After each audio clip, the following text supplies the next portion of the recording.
അസ്സലാമു അലൈക്കും. പാട്ടും കഥകളും ഒരുപാട് ഇഷ്ടമാണ് എൻ്റെ കൂട്ടുകാർക്കായി. ഞാനൊരു കഥയുമായി അന്വേഷിക്കണേ. നമുക്ക് കഥ പറയാ.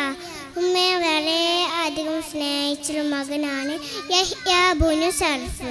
ഒരു ദിവസം ഉമ്മക്ക് വേണ്ടി വെള്ളം കൊണ്ടുവരാ പറഞ്ഞു. മകൻ ഉമ്മ ഉറങ്ങിപ്പോയി. ഉമ്മയെ ഉണർച്ച മകൻ ഉമ്മക്കരയെ നിന്നു. നേരെ വെക്കിയ ശേഷം ഉണർന്ന ഉടനെ മകനോട് ചോദിച്ചു, മോനെ നീ ദൂരം ഉറങ്ങാറ് നിൽക്കുവേനോ? മകൻ പറഞ്ഞു, അത് ഉമ്മ വെള്ളം തരാ കണ്ടിതാണ്. ഉടനെ ഉമ്മ മകൻക്ക് വേണ്ടി ദുആ ചെയ്തു. അല്ലാഹുവേ, ഈ ഓമന മകൻ നന്നാക്കണമേ. ഈ കുട്ടിയാണ് പിന്നീട് ലോക പ്രശസ്തിയാക്കി തീരുന്ന ഇമാം നവവി റഹിമുള്ള. കൂട്ടുകാരെ, ഈ കഥ എനിക്ക് എന്താണ് മനസ്സിലാണ്? ഉമ്മയെ ഒരുപാട് സ്നേഹിച്ചും ബഹുമാനിക്കുകയും ചെയ്യണം. ഉമ്മ പറഞ്ഞ അനുസരിക്കുക വേണം. എങ്കിൽ നാം ഉയർന്ന സ്ഥാനങ്ങളിൽ എത്തിച്ചേരും.